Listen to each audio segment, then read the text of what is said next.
But Klarna signed an exclusive deal with DoorDash. So now you can do pay in 4 or pay off in 30 days for a 0 interest free loan on your DoorDash order. Here's the crazy part. Klarna makes its money by processing fees and interest.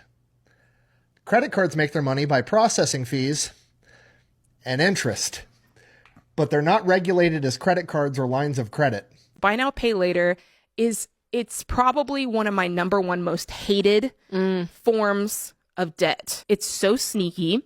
And by their own words, they're like, oh, we're better than credit cards because, we don't charge interest right away and it's 4 easy payments. It's that whole thing. And they've infiltrated so sneakily into everything. I mean, it's Amazon, it's food, it's gas, it's pizza delivery. It's everything. It's everywhere. DoorDash. Any purchase you make. Do not use Klarna for DoorDash, because when you get rejected from your dream apartment because you defaulted on a loan for $20 for a 4-piece blackened chicken tender meal with an orange high C with no ice from Popeyes, no one's going to feel sorry for you. Welcome back, everyone, and now we're starting to see the chickens come home to roost for the buy now, pay later. This last financial year, we had $18 billion that churned through buy now, pay later, and it's only growing. But people are starting to realize that when you take multiple buy now, pay later loans at the same time, they become due at the same time the following month. We've got a few videos to look at, so let's get into it. I'm addicted to Klarna. It's actually terrible. I love a Klarna.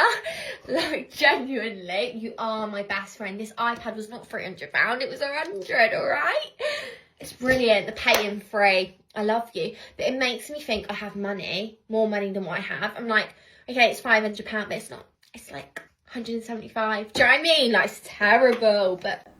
Well, yes, it's a few payments of 175 until you miss a payment and then the interest on top.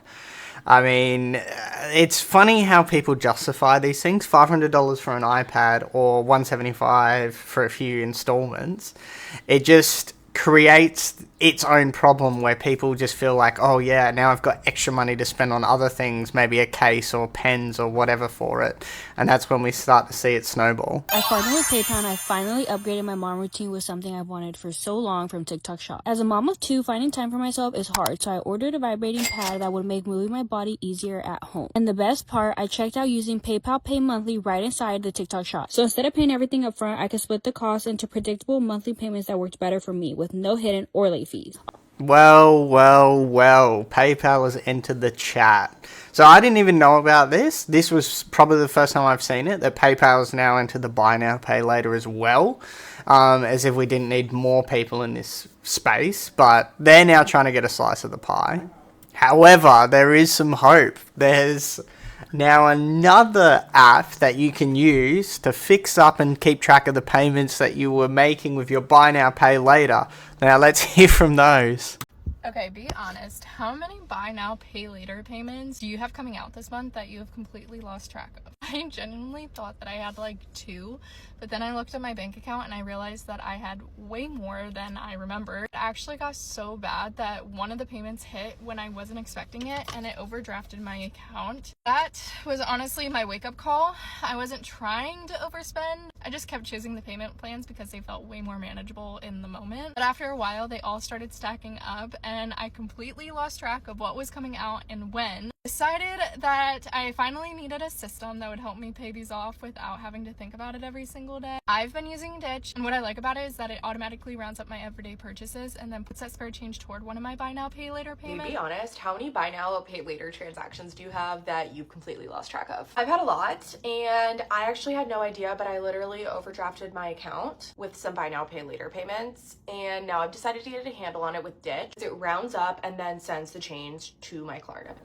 Well, Ditch is here to save everyone.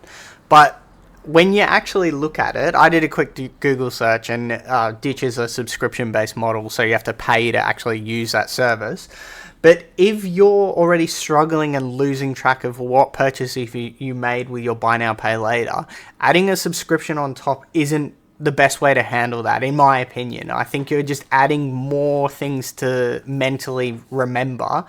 And if it's already not working for you as it is, something else on top is probably not going to be the saving grace here.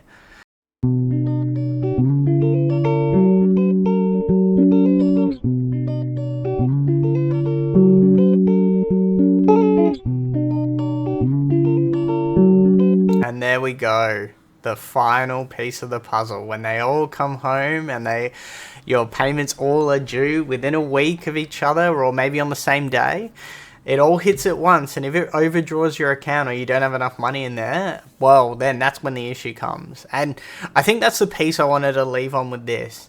If you don't have the money for things and you can't actually justify it, it doesn't make any sense to buy those items. I know there's buyer's therapy or shop therapy, whatever it's classed as, but at the end of the day, those purchases don't normally make the difference in your life. If you can find happiness in other areas, whether it's with your family or a sport or just anything else that doesn't cost and actually gives you more of a benefit, then that's the ideal situation. And everyone has the ability to have some sort of hobby, to have some sort of happiness that is internal.